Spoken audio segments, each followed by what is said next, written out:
Trump has delayed the announcement of the tariffs. Remember, Trump didn't want to do it on April 1st because it was April Fool's Day. And he is a fool, but he didn't want to do it on April Fool's Day. But he's delaying the tariff meeting now, the declaration of them, until 4 p.m. And the reason he's doing that is that he wants the markets closed while he's making these announcements, because I'm sure several of these announcements, Katty, are going to hit the markets pretty hard in the after trade. Hello and welcome to The Rest is Politics US. I'm Katty, Kay. And I'm Anthony Scaramucci, fresh back from London. And I see some people like Joanne Haswell came out to the Drury Lane Theater on Sunday night, Katty.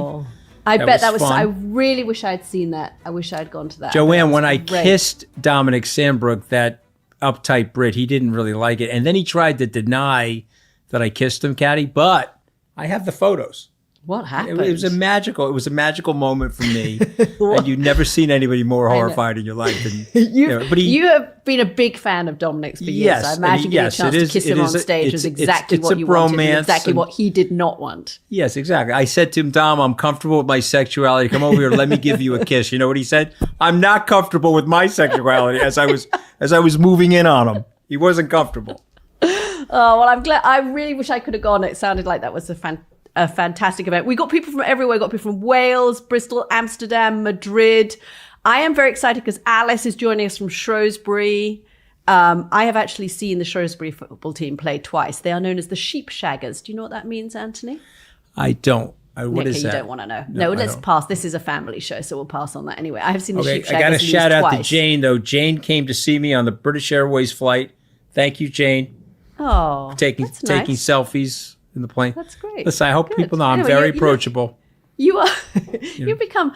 Just don't throw like orange paint at me or something like that. You know, because my favorite color orange is like Bitcoin orange, not Donald Trump orange. But anyway, big shout out to Jane and her friend for being so nice to me on the plane. It's getting out of control. We're going to need to get this back in control, everybody. Okay. What do you want to talk about? If you're a founding member joining us live, drop us a message in the chat. We love getting your comments and questions. You can tell that Fiona wrote that for me because I read it so perfectly. Listen, today I want to talk about something that I think has not got enough attention, and that is the impact that these cuts on scientific research that are all part of the DOGE process are going to have on America. We've said several times, maybe a little glibly, that this isn't Make America Great Again. It could be Make America Weak Again. And just in the last few days, I've been speaking to scientists who say all of the other cuts are getting so much attention, and the tariffs are getting so much attention. And of course, we'll speak about that later this week when we do our regular podcast, because we'll have the tariffs then. But what is not getting much attention are these billions of dollars that are being cut from American scientific research, without which America would not have its preeminence in the world of research, wouldn't have the kinds of breakthroughs that it's had in science. And I just thought that would be something interesting and different for us to dig into, because I do think, we're trying to always on this podcast look at what matters and what doesn't matter, and what has a long-term impact on this country and what doesn't have a long-term impact on this country. And I think the cuts in scientific research could be one of those things that both have a long-term impact and do matter and are not getting enough attention. So that was why I wanted to talk to you. What do you think about it? I think it's fascinating. Obviously, the statistics bear out what you're saying, but give me the theory of the case. Channel the administration. Tell me the theory of the case, because I think what we're both trying to do is I really do want to understand their theory. I want to understand why they're going at Zelensky, why they want to crush the automobile industry in the U.S. They've brought the U.S. stock market down 13% since they started this debacle. The relative flows are going into Germany versus the U.S., et cetera. But give me the theory of the case. I'm going to cut the research. I'm going to have people like Peter Stein leave the FDA. So I want to dumb down the system for what reason exactly? Give me the theory of the case. So the argument that Elon Musk seems to be making, and I think he is driving this, it's great. Thanks, by the way, everyone who's putting in comments about people they know who are scientists who agree with us that this is such an important topic. So the argument that Elon Musk is making is that there is a lot of bloat and inefficiency in the procurement process for getting government grants for scientific funding. And many people that I have spoken to will say, yes, there is inefficiency in the system. It takes too long to do the paperwork. It takes too long to get the grants. And Elon's theory is that basically the private sector is better off doing everything, including scientific research. And so let's cut the amount of money that the government spends, and science and private sector will jump in and start doing this. The counter argument that I've heard is that, particularly in the field of kind of medical research, and this goes beyond just medical research, but one example that was given to me was that the drugs, the obesity drugs that we now know of, Ozempic and Wegovy, which are proving to be incredibly popular here in the United States. And one scientist described them to me as something that will literally change the health of humanity going forward. The research for those drugs, the foundational research, was actually done 20 years ago with grants from the National Institute of Health, the American big healthcare funding project. And that at the time, the research was seen as too risky, too high risk, not enough return for any private sector company to touch it. And it took 20 years of research for them to be able to come up with Ozempic and Wegovy. And if it had not been for that American government financing, we wouldn't have those drugs today. I mean, there are countless examples of this. You know this, Anthony, but that is why I thought that was an interesting example, because it's a drug that everybody's talking about. And we literally wouldn't have it if it hadn't been for government research, because the companies would have thought, this is a 20 years of investment against my company's P&L, and my shareholders just won't let me take that on. So some of this stuff is a moonshot. Some of it pans out and some of it doesn't. Well, but in the case of the stuff that does, it's transformational for America and America's competitiveness in the world. And so to cut it back, we're doing that to save money. We're doing that to dumb down the society. We're doing that to have intellectual capital flight away from our universities, away from our research centers. There's one doctor in the chat here saying that obviously these graduate programs will end up closing. They'll have less private centers for research, Katty. So, and this is good for America for what reason? What's the reason? Well, I think the idea is, firstly, that there is an anti-expertise bias, potentially, generally, an anti-academia bias. Clearly, we're saying that play out. And this money that goes to the National Institutes of Health basically then gets funneled to universities. They kind of outsource the research, is my understanding. And that the private sector will do it. Now, the private sector then builds, and this is, people that probably know a lot more about this than we do, DOGE expert is saying that academic research establishes the foundation for private company drug discovery. So, but without, yes, the private companies then take the ball and run with it, but without that academic research, you're not going to have that discovery in the first place. And I think if you framed this, so I think what's happening, to your question, Anthony, and it may be happening across the board, is that there is such a focus in DOGE and in Elon Musk's cutting of the government. The focus is on the targets. So let's cut everything by 20%, or let's cut everything by 10,000 people, whatever it is, that you focus so much on the target that you're not focusing necessarily on the actual thing that you're cutting. I mean, I think if the message went out that Americans are not going to get the latest and best new antibiotics because of the cuts that are taking place, there may be more of an uproar about this. Or as Roland says, the disruption to the mRNA vaccine research is insane, the kind of research we needed for COVID. What do you think? You're asking the question, and I'm thinking you're asking it because you may have a reason. We go through waves of doing this, by the way. I mean, so we have, it's like anti-incumbency. We're now in an anti-vax or an anti-science wave. I think if we're being brutally honest with everybody, I mean, the vaccines probably lessened symptoms. But there was some people that said before the vaccines came into place that they would stop the COVID or prevent you from getting it. Every one of us ended up getting it, and maybe it did lessen symptoms. I'm not an anti-vaxxer, but you know what happens if you get a kernel of truth in something, you can really spin it into sometimes some level of absurdity. So this anti-expertise movement that you're talking about, I think, is a big part of it. I think the people in the society that do feel left out, that champion Donald Trump, they feel that they've been shafted, if you forgive me for saying it so directly, by the media, shafted by Wall Street. They've been shafted by the medical community. And so why not push back? It's almost like, see, again, I'm imploring everybody to look at Trump administration decision making through the prism of the culture war. See him as Napoleon. He can see the entire field. And if he's attacking the science and he's attacking the doctors, it's good for his base. His base sees that as anti-elitism.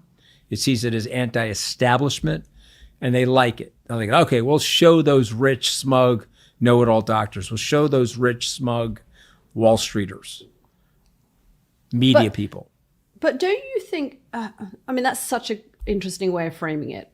So that trumps, to forgive the pun, the argument that Americans like their healthcare. They might not like the system, but they go to the doctor a lot. They use pharmaceuticals a lot. They like the idea that America has the best healthcare system in the world. They like the idea that when they go to the doctor for treatment, they know they are getting the latest and the best therapeutics for whatever it is they have. They like the idea that it is America that comes up with the cutting edge therapeutic for Alzheimer's or cancer or, I don't know, atomic energy even. If this goes beyond, geriatric care. Don't you think that that is something that Americans are proud of having? And I'm not talking about blue state Americans here. I'm talking about equally about red state Americans. They would hate the idea that America didn't have the best healthcare service in the world. Because how does that fit into the MAGA idea? Oh, do you remember the science, Katty? When the Tea Party, first of all, the MAGA movement is an evolution from the Tea Party movement and from Occupy Wall Street. It's almost like Occupy Wall Street and the Tea Party had a baby, and the baby was MAGA, right? And then Donald Trump became the father figure of MAGA. But I submit to you that there would have been another figure. Trump is a part of this thing, but there was a populist movement, and there would have been a political leader like a Nigel Farage that championed that movement. Maybe they wouldn't have been as successful as Trump, but there would have been a movement. And those people used to hold up signs, Katty. Get your government hands off my Medicare. You're laughing. Could you remember the signs? Yeah. And then reporters would go, it's a government program. And they'd be like, it's a government program. And then they put the sign down. And so what's going on is no one's explaining that to them. No one's saying, hey, Trump's cutting this stuff. He's pulling the doctors. And they say, yeah, good. Give it to the doctors. And then the second question is, oh, by the way, Trump's cutting this stuff. He's giving it to the doctors. And it's now going to hurt you when you go to the doctor's office. Oh, wait, no, I don't want that. Right. But you see the superficiality. Right. Because you're not getting the full story. Yeah, it's superficial. But my thing is Trump Brexiting America from the world? Okay, so just hear me out for a second and react to it. I feel like Trump has decided I'm going to disengage America from the world the way the United Kingdom disengaged itself from the EU. Moreover, I'm going to pile on some austerity with DOGE.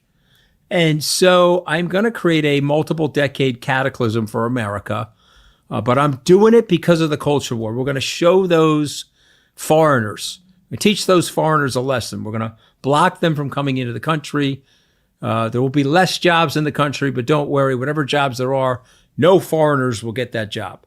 And you'll have less wages and you'll be more miserable and you'll have less medical care. But this is what we're going to do because we're going to own the libs if we do this. But I'm using the word Brexit as a verb in the sense that I believe that Trump is Brexiting America from the world. And he's doing it on the healthcare side. He's doing it on the allies side. He's doing it from a military perspective, immigration perspective. And I think it's going to have a similar outcome for America. What's your reaction to that? Yeah, I think there's a couple of things. When you were talking about expertise just now, that did remind me of a discussion I heard before Brexit, actually, on UK television about economics, and somebody who actually was on the Brexit side saying, well, we don't want economists, running our economic policy plans because they've got it wrong so far. I mean, I don't know who you want running your economic policy plans, but the implication was that, you don't want expertise. But and to bring it back to this particular case of the scientific research, I think you're right, because what is likely to happen now is that America is going to be further cut off from the world in two ways. It's going to lose good academic talent. You're already seeing that happening in the scientific field.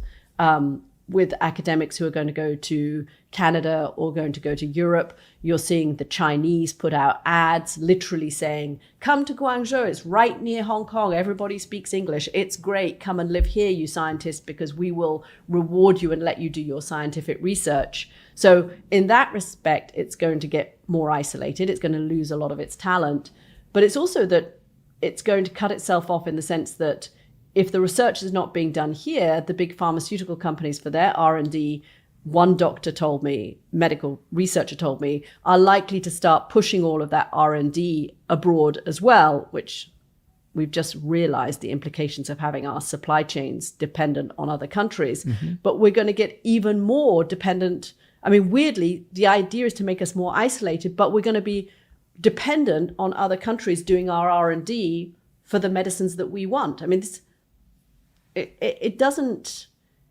they're just, when you look at the stats of, what is it? It's for every dollar invested in research and development in America in science, the returns are about $5 in economic gain. The Dallas Fed had this research that just came out. The government funding in research accounts for a fifth of all growth in American productivity since World War II. A fifth. 20% of all growth in American productivity came from government research and funding. The idea that you can just say, well, we're going to cut ourselves off from the rest of the world, we'll lose our good academics, we won't do our scientific research funding. What are you going to do then? What are you going to do when you have a crisis of Alzheimer's or aging, as we are heading into an aging population, and you need those drugs? You're going to have to get them from somebody else. And then you're going to be, you think you might have Brexited, but you're going to be dependent on somebody else's supply chains. I guess it's so hard for me, so I'm just trying to. This is one of the hard. This is why I wanted to talk about this, because it's one of the hardest things for me to understand when America has been. I got paid a compliment the other night at the Drury Lane Theater. They said that I cursed less than you. I was so happy. I was about to let out like a firebombing of cursing, and then I would remember this compliment from the Drury Lane Theater that I cursed less than Katty Kay on the podcast. Can I tell you what you do? I was so happy. You thump your table more, and poor Fiona is chatting to us. Okay, I'm sorry. I'm not going to thump the table, Fiona, but I'm doing my best not to curse about how MFing crazy Donald Trump is. I think I have cursed I'm trying not to curse, but twice. But let me just say, this is mad. But let me just ask you this, because this is super important for me, and you have a different perspective than me. So I'm going to create Liberation Day, which actually became Liquidation Quarter. Meaning the first quarter of 2025, we liquidated the capital markets in the United States. The Fed is now talking about the likelihood of a recession, and it could probably be the first quarter of 2026. We're probably going to have a contraction in the economy. And then, so what happens is, because to make everybody understand, you get a positive flywheel, confidence, spending, earnings, stock market growth. But you can get a negative flywheel. And so, Mr. President, you're creating a negative flywheel. Oh, yes, I'm doing that, but these countries have ripped us off. And so now I'm going to get back at them. And so they're going to pay their fair share and not rip us off anymore. That's not going to happen, Katty. It's not going to happen. I mean, you're getting to the point about what are they trying to do with all of this? And is it purely ideology, and do they think they have so much power? Is there such hubris that they can bend the systems that have been in place for the last 70 years to their will in a way that will recreate the country in the model, the image they like? America that is more independent, America that has more power over other countries, but in a transactional, non-multilateral way, that just negotiates everything. You sent me that great piece of research by Michael Grief on this. America that just negotiates everything on a kind of two-way basis, but with a sort of slight stick, not a carrot.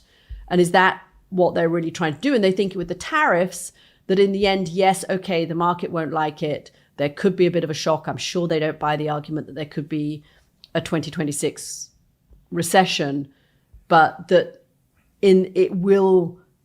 I mean, I guess the president genuinely believes, although this is not what most economists say, that it's just going to bump up manufacturing and produce jobs in such a way that it will replace what is lost from the imports. I mean, that's the argument they keep making, right? But I think what I see on the scientific side, where they think, well, we will do this and the private sector will step in because that's what Elon fundamentally believes, and that you just don't want government doing anything. Or on the tariff side, we can defy history and make this not a tax for American consumers, not have a market run, not have a recession potentially.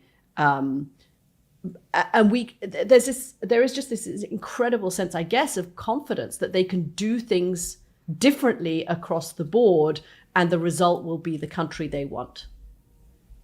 Is that what's going on? That's the only way I can explain it. Yes, I mean, and I sent you that for a reason, because I think that's the most optimistic view. That if you're a Trump person, what he wrote is the most optimistic view. But the more realistic view is he's going to throw us into a recession. It's going to cause a huge problem. Mm-hmm. There was 2 reports today, again, I'd like you to react to. Number one was some of the Democrats are going to team up with the Republicans, or let me rephrase that. Some of the Republicans are going to team up with the Democrats and stop this declaration of emergency related to fentanyl to prevent the 25% omnibus tariffs that the president has the legal authority to do. So I guess that first question would be, do you think that's going to happen? And then the secondary question, because I know how Washington works, the people inside the Trump administration do not like Howard Lutnick, and they think Howard Lutnick is fanning the flames of Trump tariffism. And do you think there will be any repercussions to Howard Lutnick, because there's a lot of people leaking on him now? So first question, will any Republicans break ranks and try to stop this insanity from happening? I don't think so, in a way that's going to stop the tariffs from happening. I mean, look, we're going to talk about the tariffs and the impact and what we see in the markets and any retaliation we see from other countries when we record on Thursday morning. But I think the Republicans, you've already had 1 or 2 voices who said that they don't like tariffs. There's mutterings that you have up to 6 senators who wouldn't like this to happen, would like to stop this from happening. But if they haven't managed to change minds in the White House by now, when we're kind of literally up against deadline time, I would be surprised. I know that Donald Trump is capable of making a decision until that decision is reversed by himself. But I don't know that I haven't seen enough of a groundswell. My understanding on the Republican side is that anything less than 8 or 9 Republicans speaking out is too much of a risk for those individual Republicans to stick their neck out in a way that has impact. On Howard Lutnick, I've heard the same thing, and it's been interesting to see how much leaking there is against him. I love the fact that Susie Wiles, the chief of staff, came in and said, right, there will be no leaking in this administration. And it's like kind of, circular. Is she the one leaking it, though? Because it's like Shakespeare, right? Yeah. Doubt does protest him. There'll be no leaking. Okay. Whoever smelt it, dealt it. Yeah. Excuse me? Yeah, quickly call up to the New York Times. So the argument is that there are people within look, you've got plenty of people within this administration who are big believers in tariffs. Peter Navarro is a big believer in tariffs. Scott Bessent, the Treasury Secretary, seems to be okay to a certain degree with tariffs.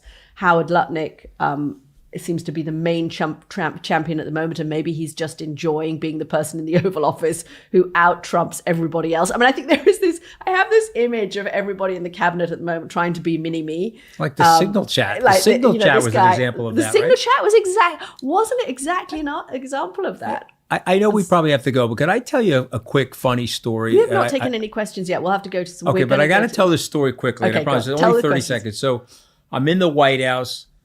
And Katty, I know this happened on a Tuesday because I was only there for one Tuesday. So it was a Tuesday. And there was an aide to the president that said to me, hey, listen, there's an email coming in from XYZ. Could you go to my Apple computer on my desk and respond to the email for me? And I said, okay, fine. I'm happy to do that. When I got to the desk, okay, it was tied to the person's cell phone. And there was one text after another coming in. I know who you're talking about. Okay. There's one text after another coming in from different reporters. And this was the person that was complaining about all the leaking in the White House. And, and I was like, oh my God, this is the biggest leaker in the White House. I was literally underneath the sink watching the water pour from underneath the sink. And for some reason, and I'm not going to mention the gender because people will be able to pick it up, the person didn't realize that I was watching. Can I just say? Okay, so can I be on the record on this? No, it's the woman. Is this off the record? Is this on the record? I'm like, oh, I'm probably not supposed to be watching this. You know what I mean? But just a lesson to everybody, because you're our founding members, and you know we love you to death. Don't link the cell phone to the hard computer if you're trying to hide shit. I just point that out to people. And maybe also don't include jokes. Okay, listen, let's wait take a second. some I love this one. We're going to give ourselves a compliment. Not that we haven't given ourselves enough compliments already. Yeah. Sandra Spencer Gibbs has written in saying, bravo for multitasking, masculine and feminine. You are talking to one another, looking at screens and our comments, which are whizzing up and making pertinent comments with your back knowledge. Sandra, we love you. Thank you. Thank you, Sandra. But I don't know. I think so. One, I was in Wall Street too. I think somebody's asking that. That was a lot of fun for me. And I met with Mickey Downs, who's the writer for Industry. So I've got my script, ladies and gentlemen. So I'll be practicing all weekend, my lines for Industry. And then there was another question I wanted to answer. I thought was a really cool question. Okay, here it is. Is anyone terrified for U.S. national security? Between U.S. Cyber Command ceasing offensive operations against Russia and the group chat. This is from Rachel Haymaker. Katty, I think it's such a good question because Rachel, I'll just let you know, I'm terrified. Okay, there are former cabinet officials that I talk to all the time, in the Secretary of Defense category, terrified.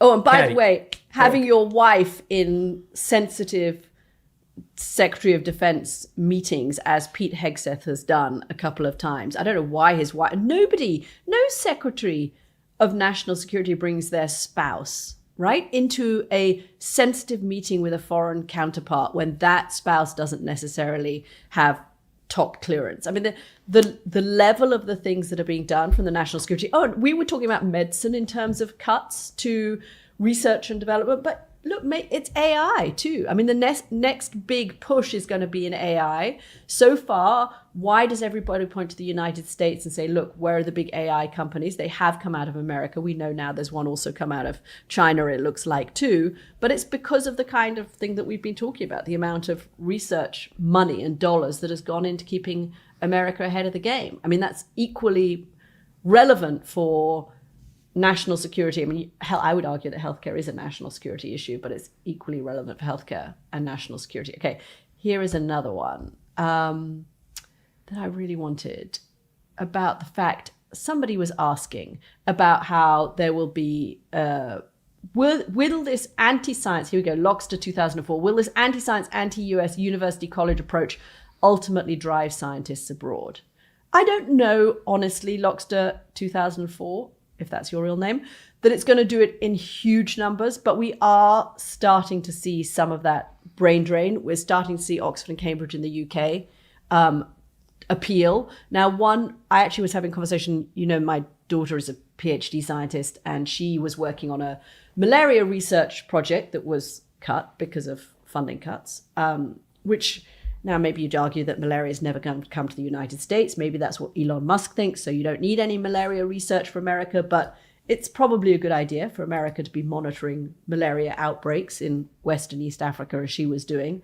And I asked her whether she thought she was now tempted to move to Europe. She actually is going to start looking at jobs. She's always lived in the States, went to the top universities here, has benefited enormously from American. She was a National Science Foundation fellow, benefited enormously from American scientific research. But she says that if there isn't money to do the kinds of research she wants here, and somebody else offers her that kind of research, then she's a research scientist. That's what she wants to do. So I think, will you see it in huge numbers? Not necessarily. Will people who can move and get offers, as we've already seen this week, move abroad? Will students not come to the United States because they're worried about getting picked up on the streets? And American universities, again, benefit from the best students that they can get. I'm not making a comparison to Nazi. I'm not making a comparison to Nazi Germany. Okay. I'm not making the comparison. And I was told at the Drury Lane Theater I can't use the word fascism in Europe. And Dominic Sandberg doesn't think Trump is a fascist. Yeah. But I just want to point out. That they did something similar, and that's how Albert Einstein showed up in the United States.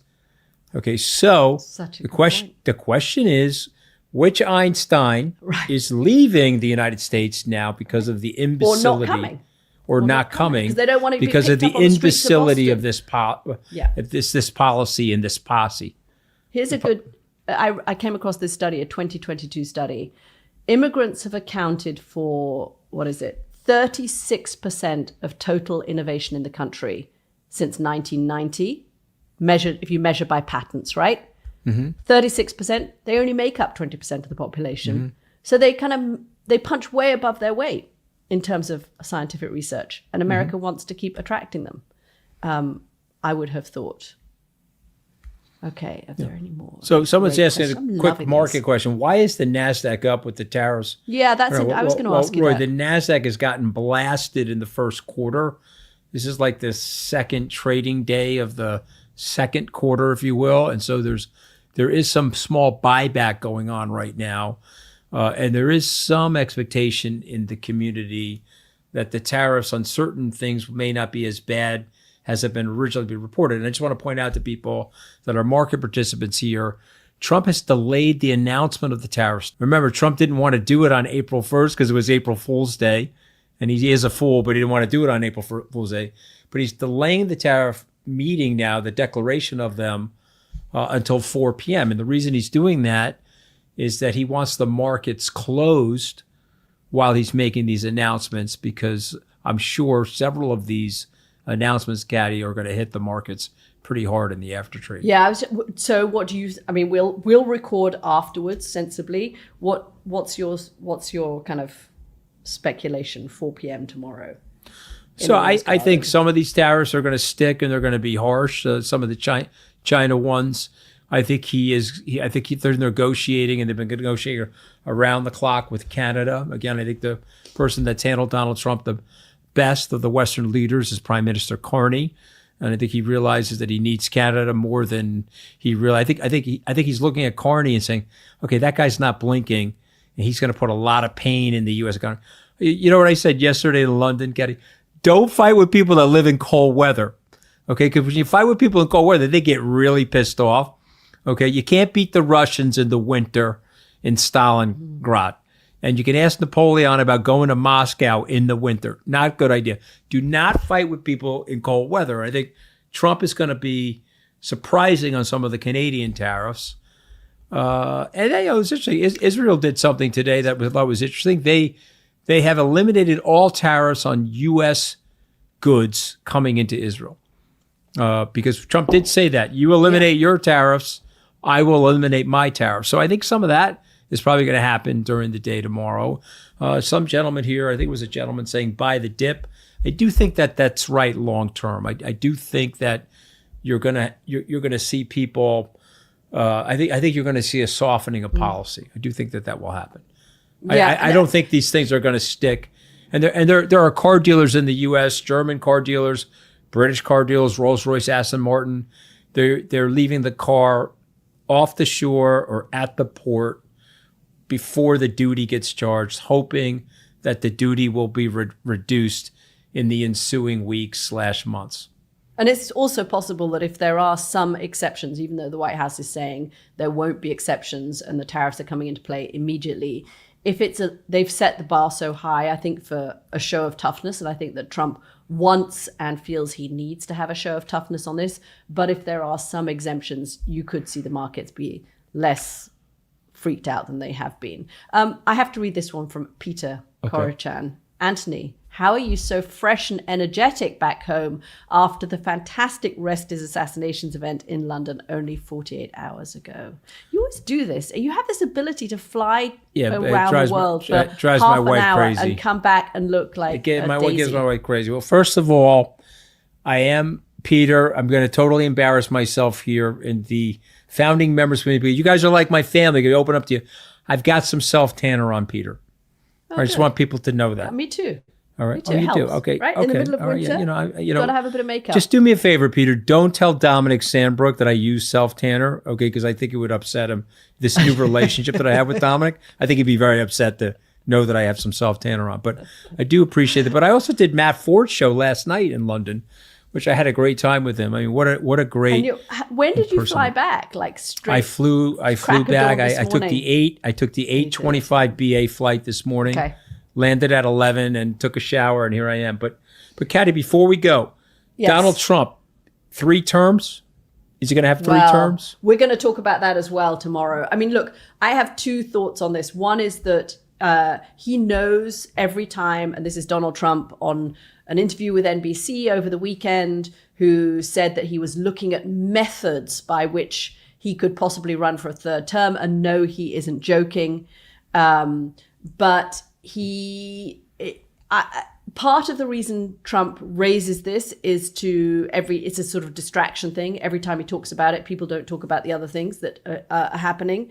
He knows that it riles up the mainstream media and liberals, so he loves doing that. Any opportunity he can to do that, he enjoys. But there is something a little bit more serious. I was speaking to a Democratic strategist who has always dismissed this idea, but thinks that he is planting this, and the method that he spoke about, or that he said was one of the methods he was looking at, was that actually J.D. Vance would be elected president, and then hand over to Donald Trump, and Donald Trump would be his vice president, but then they would flip seats.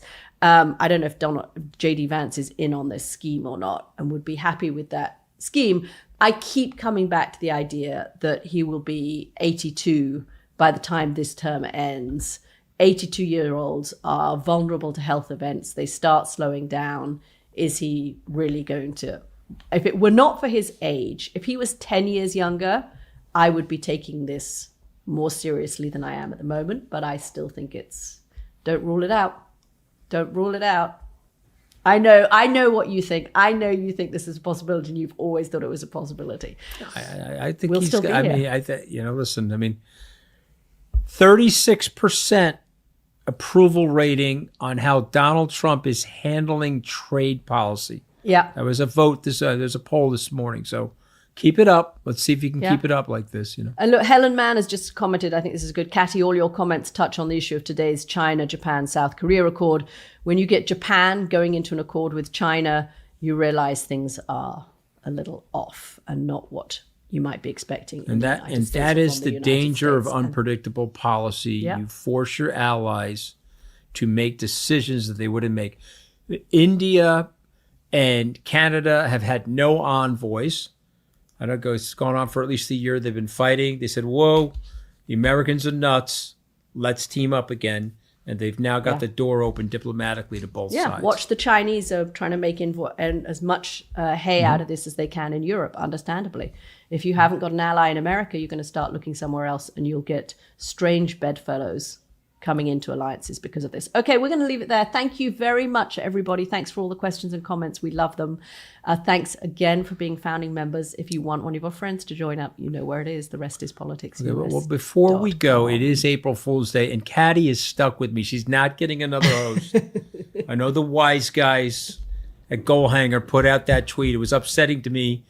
Even I was upset. I thought, well, oh, wait a minute, it's April Fool's. So too bad, Katty. You're stuck with me. And you're April so are our founding members. You Sorry. bought the idea that this was just 1 hour a week. Yeah, well, I know I know it's like 50 hours a week, but I'm just letting you know I'm not going anywhere. You guys are stuck with me. Thank you guys for being here. Okay, thanks, guys. We'll see you later in the week, and next week we'll be back as well with another live stream, but we will see you for our regular podcast on Friday. Thanks, everyone.